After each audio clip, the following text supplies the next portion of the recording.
Dominic ने medical store पर पैसा देकर अपनी दवाइयां ली और पलटकर वो सड़क के दूसरे किनारे खड़ी अपनी कार में पहुंचा और दरवाजा खोला तो देखा उसका 6 साल का बेटा जोजो कांच में देखते हुए किसी से बात कर रहा था।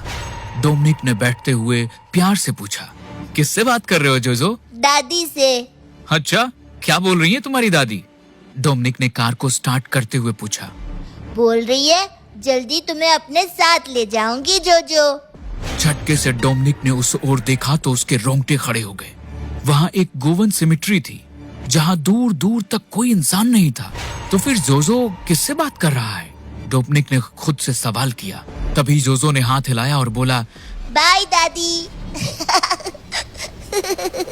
फिर खिलखिलाकर हंस पड़ा। दादी ने मुझे फ्लाइंग किस दी। देखो अब तो वहाँ दादी की कितनी सारी फ्रेंड्स भी आ गई। यही रहती है वो दादी के साथ। मुझे भी दादी इनके साथ ले जाएगी। सुनकर डोमिनिक कांप उठा। उसने अच्छे से नजरें दौड़ाई मगर सिमेट्री खाली थी। उसे लगा जोजो की इमेजिनेशन होगी। इस उम्र के बच्चे कल्पना की दुनिया में खोए रहते हैं। ये सोचकर डोमिनिक कार ड्राइव करने लगा।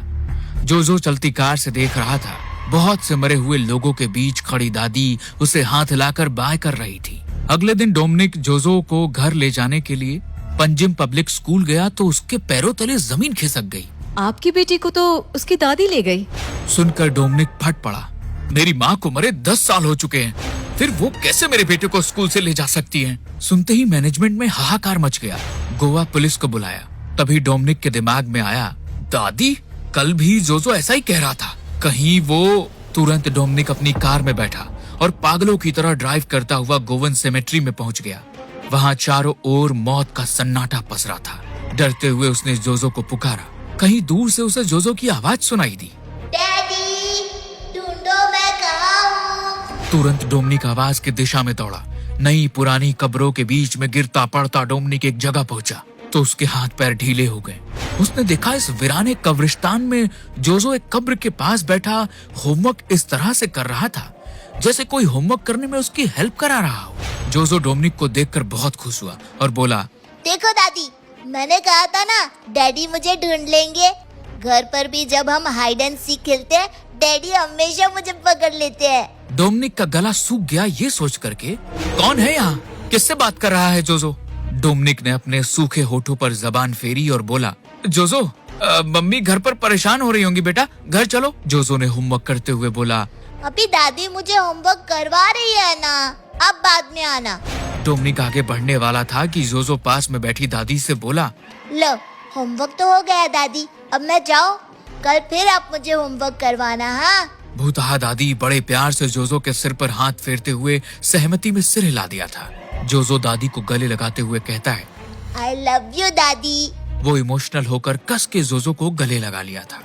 डोमिनिक के पसीने छूटने लगते हैं कि ये देख करके कि जोजो कब्र को गले लगाकर आई लव यू दादी कह रहा था। वो दौड़ा, जोजो का हाथ मजबूती से पकड़ा और उसे ले जाने लगा।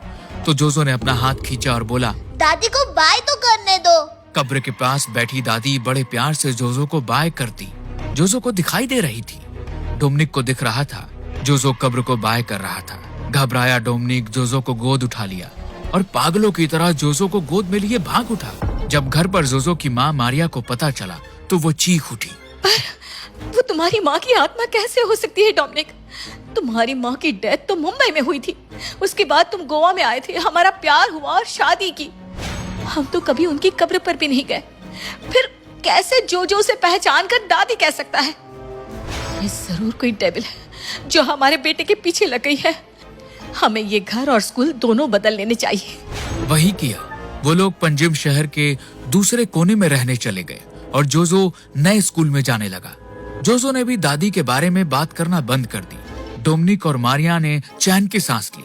फिर एक दिन मारिया जोजो को होमवर्क करवाने बैठी। होमवर्क तो मैंने कर लिया। मारिया ने चेक किया और वो हैरान रह गई कि इतना होमवर्क अकेले जोजो ने कैसे कर लिया। तब मासूमियत से जोजो बोला, दादी ने होमवर्क करवाया है, अब दादी हमारे साथ ही रहेंगी, है ना दादी? मारिया घबराकर पीछे हट गई। उसने चारों ओर देखा। कमरे में सिर्फ वो दोनों अकेले थे।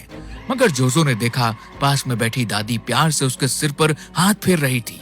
घबराई मारिया ने जोजो का हाथ पकड़ा और जबरदस्ती खींचकर उसे ले जाने लगी। जोजो चीख उठा, दादी बचाओ ना मुझे। अचानक वहाँ गुस्सा भरी एक तीखी अजीब सी आवाज गूंजी और मारिया हवा में उछलकर खिड़की से टकराई, कांच को तोड़ते हुए नीचे जा गिरी। घायल मारिया की तो जान बच गई, पर उसे हॉस्पिटल में एडमिट होना पड़ा। वहाँ वो रोते हुए डोमिनिक से बोली, प्लीज डोमिनिक, हमारे बेटे को उस डेविल से बचा लो। डोमिनिक को भी अब जोजो की जान खतरे में नजर आ रही थी, इसलिए वो बोला, पहले पता लगाना होगा वो डेविल है कौन, तभी सॉल्यूशन मिल पाएगा। लेकिन डोमिनिक, वो सिर्फ जोजो को दिखाई देती है, तो हमें उसका कैसे पता चलेगा? जोजो से पता चलेगा, डोमिनिक ने जवाब दिया। डोमिनिक जो पेशे से एक पेंटर था, उसने बातों ही बातों में जोजो से उगलवा लिया कि दादी दिखती कैसी थी। जोजो ने बताया डिस्क्रिप्शन। डोमिनिक के दिमाग में कैद हो गया। फिर हॉस्पिटल में मारिया के सामने तस्वीर बनाकर दिखाई। दिमाग पर जोर देकर मारिया बोली, ना मेरी फैमिली में ऐसे चेहरे की कोई है और ना ही मैं उसे पहचानती हूँ। डोमिनिक के दिमाग में आइडिया आया और गोवन सेमेट्री के केयर टेकर को उसने पेंटिंग दिखाई। केयर टेकर ने लुइस आंटी को तुरंत उसे पहचान लिया, क्योंकि एक दिन पहले उसकी बहू की भी मौत हुई थी। वो लुइस आंटी की कब्र पर ले गया तो डोमिनिक के पसीने छूट गए। ये वही कब्र थी जिसे गले लगाते और आई लव यू दादी कहते देखा था। अब ये कंफर्म हो चुका था, डोमिनिक राइट ट्रैक पर था। डोमिनिक ने सेमेट्री के रजिस्टर से एड्रेस लिया और लुइस आंटी के घर पहुंचा तो चकरा गया। घर खंडहर हो चुका था। डोमिनिक ने आसपास में पूछताछ की तो लुइस आंटी का नाम सुनते ही वो यूं घबरा गए जैसे भूत देख लिया हो और कुछ बताने की जगह मुंह पर दरवाजा बंद करने लगे। ऐसा क्या है जो लुइस आंटी के नाम से इतना डर रहे हैं? डोमिनिक सोच में पड़ गया। फिर डोमिनिक ने दूसरा रास्ता पकड़ा। पंजिम नगर पालिका से डोमिनिक लुइस आंटी का डेथ सर्टिफिकेट निकलवाया और पता चला लुइस आंटी ने आत्महत्या की थी। और जब वो जगह और डेट देखी तो डर से डोमिनिक चक्कर खाकर गिर पड़ा था।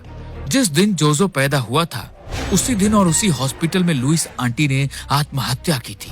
क्या कनेक्शन था इन सब का? ये सवाल डोमिनिक के सामने खड़ा हो गया था। डोमिनिक ये बताने के लिए मारिया के पास पहुंचा तो देखकर डर से कांप उठा कि मारिया के हॉस्पिटल बेड के चारों ओर सेमेट्री की आत्माएं खड़ी थी, जो अब उसे और मारिया दोनों को दिखाई दे रही थी। डोमिनिक को देखकर मारिया चीख पड़ी, डोमिनिक, जोजो को बचा लो, उसकी जान खतरे में है। डोमिनिक तुरंत पलटकर भागा और उस डॉक्टर के सामने पहुंच गया जिसने लुइस आंटी का ट्रीटमेंट किया था। डोमिनिक ने उसे बताकर अपने बेटे की जान की भीख मांगी तो उस डॉक्टर ने राज खोला, जिसे जानकर डोमिनिक अंदर से हिल गया। डॉक्टर ने बताया, लुइस की एक ही बेटा था जिसकी पत्नी के प्रेग्नेंट होने के कुछ दिनों बाद उसकी डेथ हो गई थी, लेकिन डिलीवरी से पहले लुइस आंटी को पता चला उसे खुद कैंसर हो चुका था, वो बचेगी नहीं।